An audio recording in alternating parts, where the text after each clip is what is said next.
1968. I was 12 years old. A lot happened that year. Denny McLean won 31 games, the Mod Squad hit the air, and I graduated from Hillcrest Elementary. That's one small step for man, one giant leap for mankind. By the end of that summer of 1969, a lot of things had changed. The Mets were headed for first place.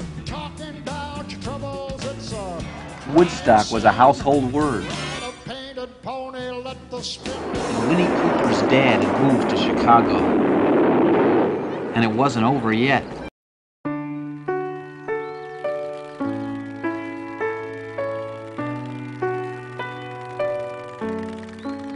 When you're a little kid, you're a little bit of everything. Artist, scientist, athlete, scholar. Sometimes it seems like growing up is a process of giving those things up, one by one.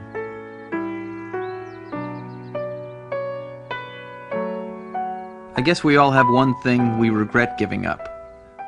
One thing we really miss. That we gave up because we were too lazy. Or we couldn't stick it out.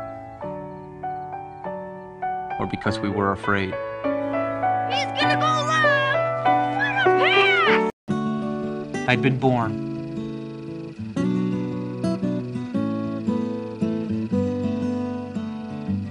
Then, to make things worse, I stayed.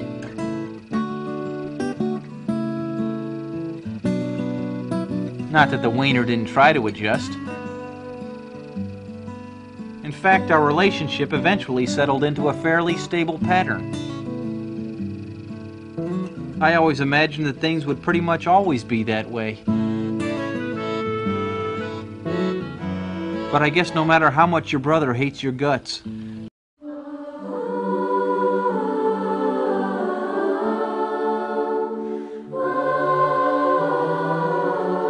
some people pass through your life and you never think about them again. Some you think about and wonder whatever happened to them.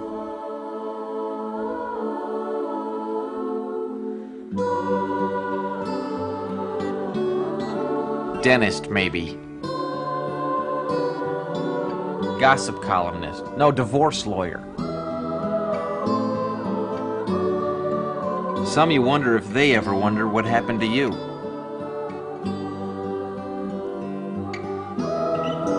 And then there are those you wish you never had to think about again. But you do. 11 Houston, we got a preliminary. The transition from summer to fall is a tricky one. Like astronauts returning from space, we had to re-enter the atmosphere of school carefully so the sudden change in pressure wouldn't kill us. You brought them in beautifully. Still, the beginning of 8th grade looked like it was going to be a smooth landing.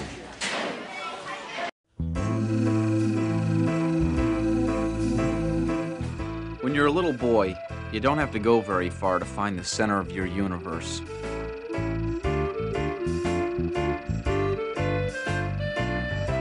Mom.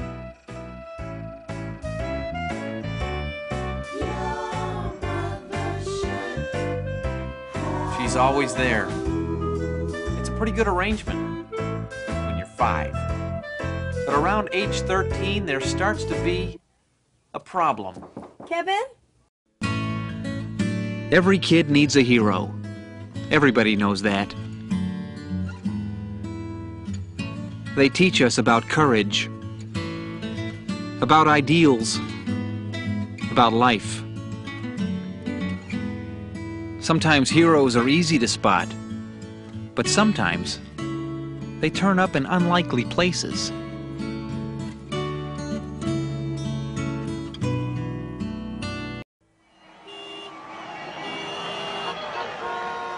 Around the end of 1969, a funny thing happened.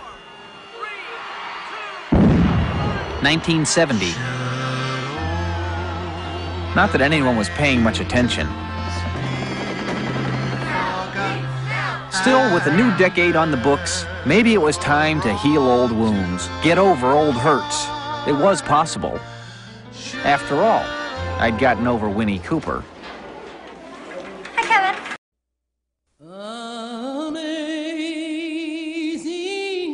Once upon a time, our country was founded upon faith. Faith in all its forms.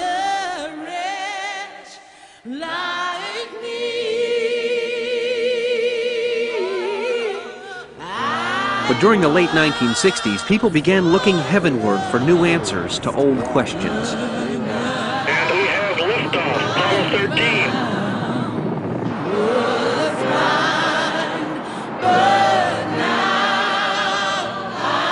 The bravest among us journeyed into the unknown, while the rest of us stood by with our support, our goodwill, and of course, Damn.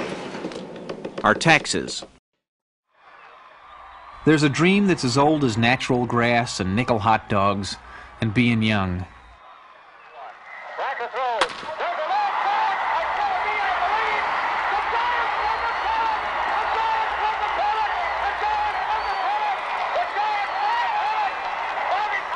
It's a dream every kid shares. The one big moment, hero time. Of course, when you're 5, that dream doesn't seem out of reach. Everyone plays the game about the same. Bad. Still, for all your shortcomings, you've got the one thing that matters most. Potential. Then, as springtime rolls into fall and Little League gives way to summer jobs, somehow, the dream gets left behind. For most of us, anyway. Teachers never die. They live in your memory forever. They were there when you arrived, they were there when you left, like fixtures. Once in a while they taught you something, but not that often. And you never really knew them, any more than they knew you. Still, for a while, you believed in them. And if you were lucky, maybe there was one who believed in you.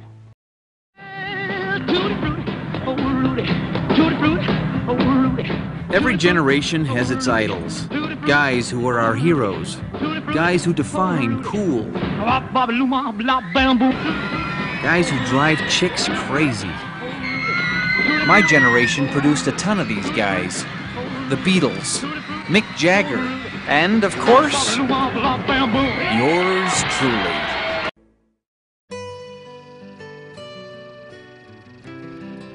The biggest thing in a young boy's world is his dad. The big enchilada. You do what he says. You do what he does. He's your guide through the mysteries of manhood, your confidant, your pal. Until the day comes when... Oh. You in here? For some reason, things change. I guess you could say I had a pretty uncomplicated childhood. With one exception, my brother Wayne. From the moment we first laid eyes on each other, we had an instinctive, natural bond.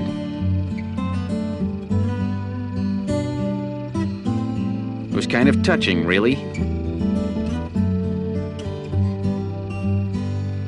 So, to ensure that bond would flourish and grow, my parents provided us with something. Something to keep us together through thick and thin. A room. Our room.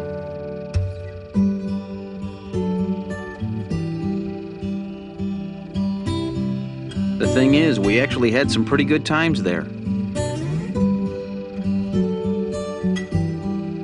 But looking back now, when I think of that room, what I remember most is how big it seemed when we were little. Wayne! And how little it seemed when we got big. Die, Scroat. Get off, butthead! A rose Once upon a time, America's sons came home from a just and noble war, home to their families and an ideal called suburbia. It was a place where peace of mind came by the square foot, where the space between every linoleum floor and shingled roof was to be filled with children and dreams. And where, into every inch of concrete, hard-working men poured their values. There.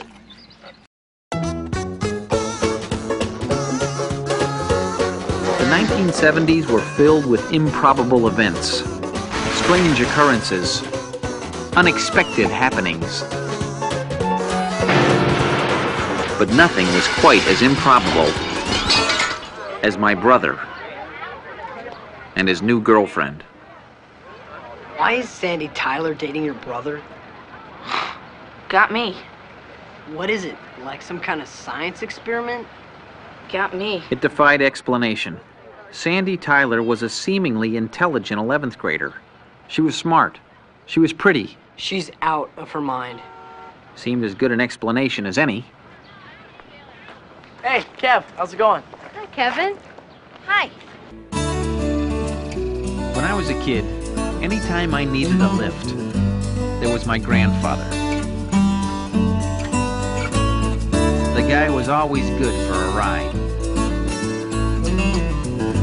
Sure, he was as old as the hills, but to me, Gramps was Hercules in bifocals, Superman in suspenders.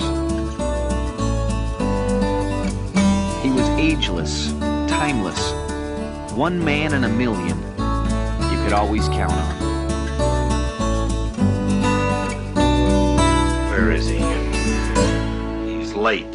Again. In 1972, the war was still raging in Vietnam. Politicians kept talking, soldiers kept dying, and no one seemed to know why.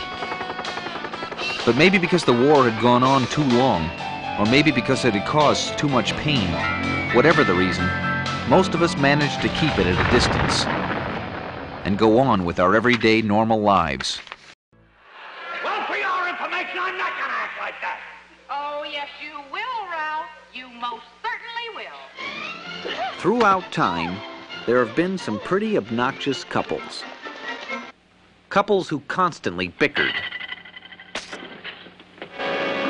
Couples who had trouble communicating. But never, in the history of men and women, had there been a couple more horrifying, more terrifying than... Friend. At some point in your teenage years, if you're lucky, you make a discovery.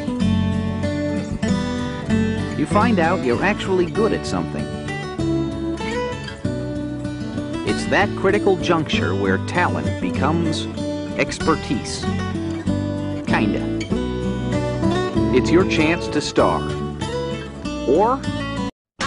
Summer of 1973 was a time of restless energy. The first generation to grow up on Sgt. Pepper was heading out into the world, searching for truth, looking to find themselves, having a blast. There was a time when the world was enormous, spanning the vast, almost infinite boundaries of your neighborhood.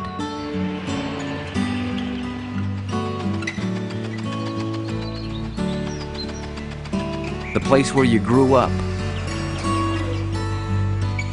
Where you didn't think twice about playing on someone else's lawn.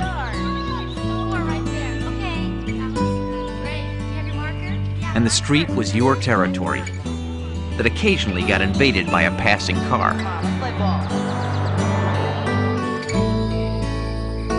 It was where you didn't get called in to come home until after dark.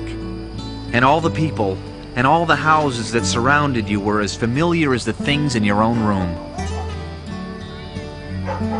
And you knew they would never change.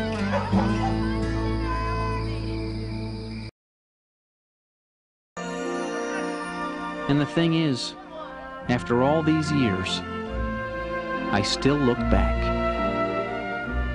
with wonder.